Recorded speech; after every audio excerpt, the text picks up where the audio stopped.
Welcome back into Marvel's Madness. A book club. So let's Heading to do book club. that. Are you? Meet you there. After you.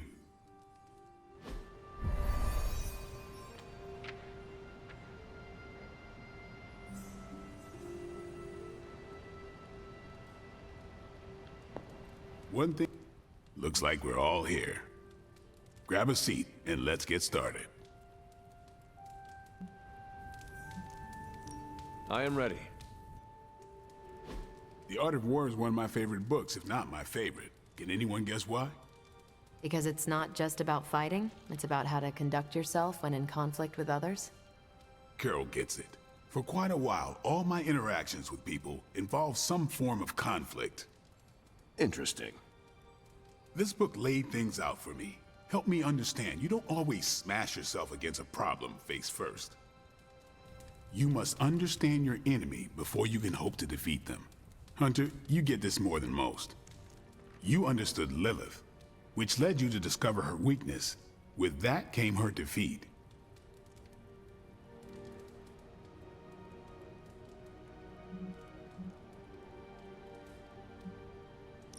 I lost 300 years to understanding. I would not call that a success. I would. Your sacrifice, whatever it was, kept the world from plunging into darkness. My point here, until we know what game Lilith is playing, there's no way we can break the rules. That's the only way we win. So the favorite book of a half-vampire was written by Master's son. I'm the Daywalker. Of course it is. Carol, what stood out for you? The chapter about flexibility in warfare. Yes, it presented distinct situations, but at its core, it promoted a philosophy of adaptability. This is a subtle but key difference from the Kree war manuals I know. Those manuals lay out how to overcome every possible contingency. Because Kree commanders always expect an answer, exceptions can flummox the ones who let the rules think for them.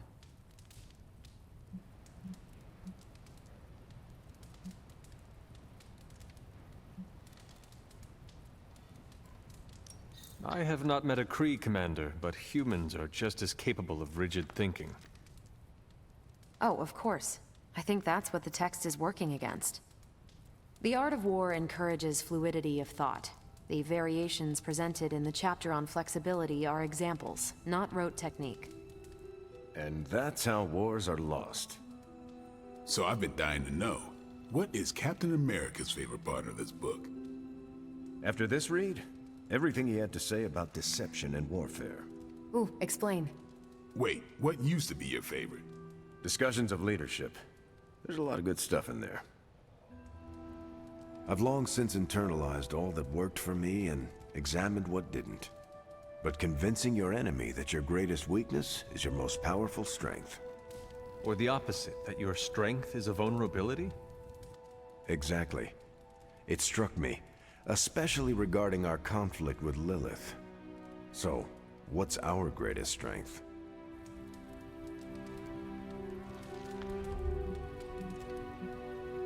Lilith has no allies, just thralls. She is alone in this fight, but we are united. Are we? The greatest scientific mind I've known, sorry Tony, just defected to her side. What's to stop any of us from doing the same?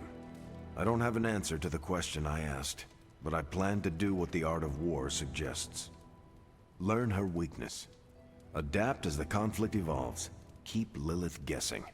And above all, think. And that'll do it. Great. So what's our next book? I told Carol she could pick the next one. I decided on volume 32 of the Kavat Koth. The what now?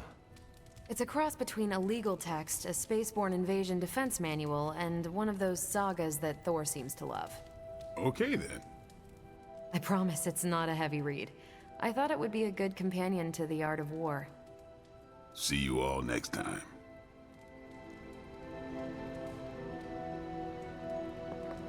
Hunter. That went better than expected.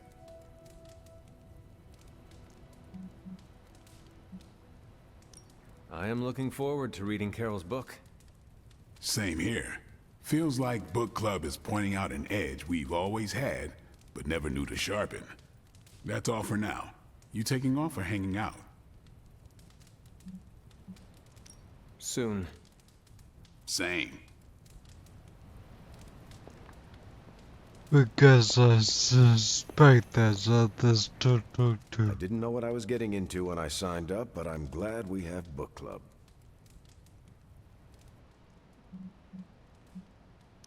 It was good to see the conclusions we each drew from the book. That's why I think we need to do this. A team that understands its disparate parts works better in concert. But don't quote me. Sun Tzu said it better. I'm nervous about my book. I don't know how much of it will translate. Not the language, the ideas.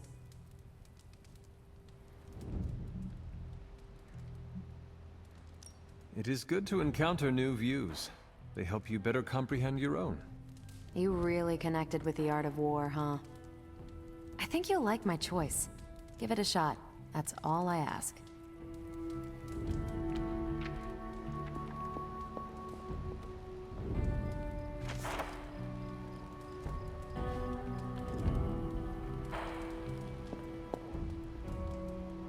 You have not set anything on fire today, have you? You calling it?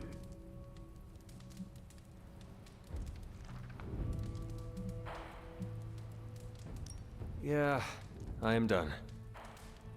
I do Peace. wish there are certain elements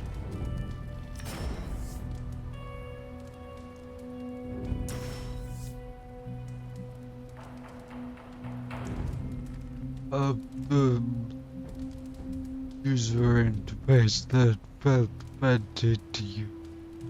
I'm going with Relentless right here.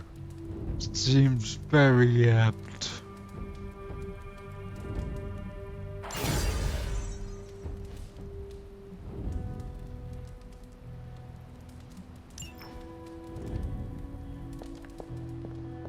Hunter, hello.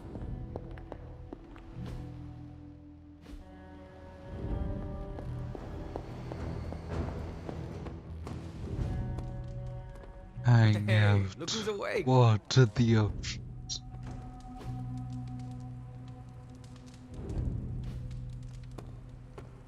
Konnichiwa, friendo.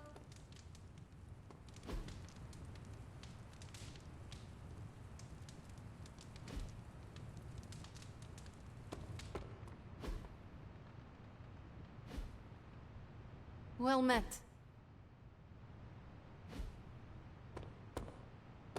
Hey, hey, Hunter. Hunter, I need to talk to you. Hunter, I wanted to talk to you about, actually, let's go someplace else. It's a little personal. I wanted to talk to you about book club. Oh, having a good time? I'm having a great time. Always good to flex the old brain muscles. I need your advice, though. What kind of advice?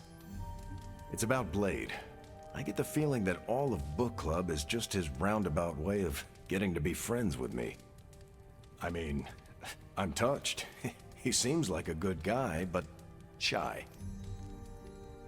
So how do I tell him I'm totally cool with being best pals without scaring him off? Got any thoughts?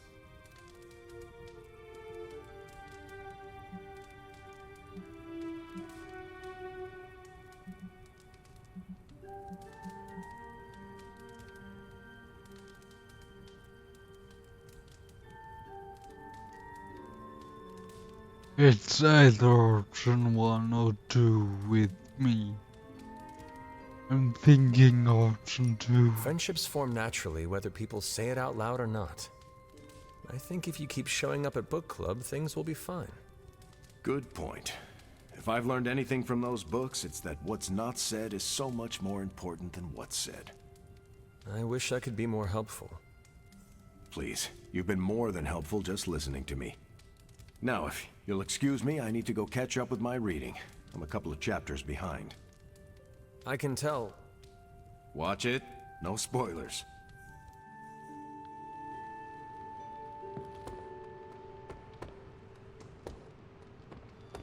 Hunter? How goes it, Hunter? Or is it the Hunter? Привет, Hunter. Robbie is the lowest.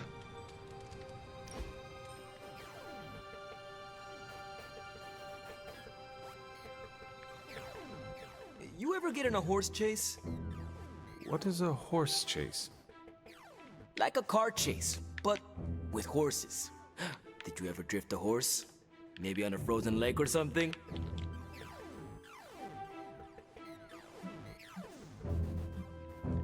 That is not how horses work.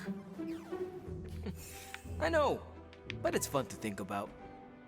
I bet there was an old-timey ghost rider who could drift a horse. If there was, I never met them. Hey, they should make a movie about turbocharged horses. Call it Natras. Robbie, I do not understand half of what you are saying. That's okay. I find it funny enough for both of us.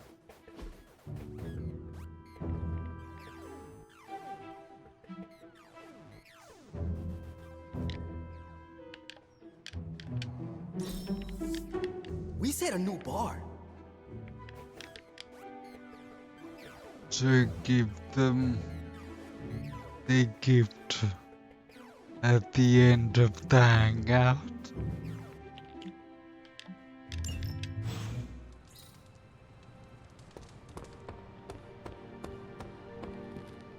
Let's go for snooze.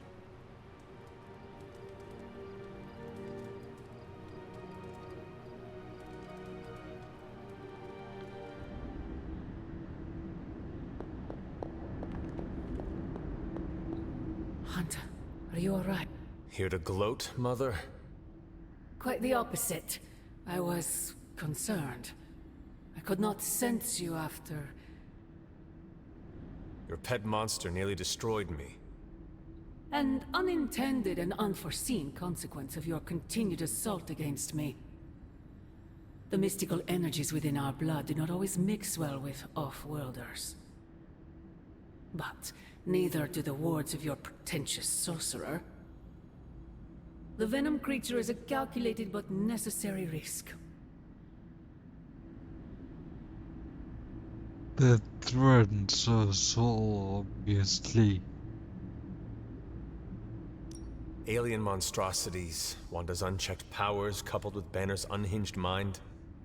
Whatever you are planning, Mother, I fear it may be beyond even your control.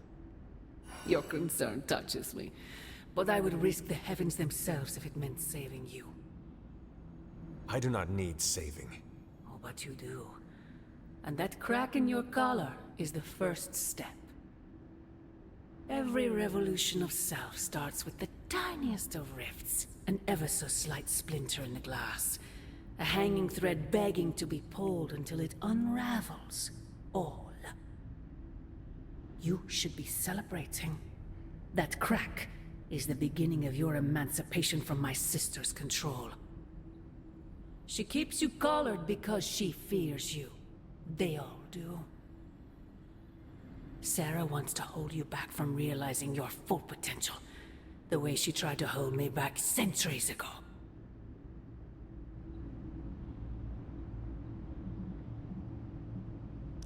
I am starting to think this centuries-long conflict is nothing more than a bad case of sibling rivalry. If only it were that simple. It is about you. It always has been about you. Besides, you are the person she's trying to subjugate. I've already broken free. Once you're unshackled, you will finally be free to be yourself. And who is that? Answer me!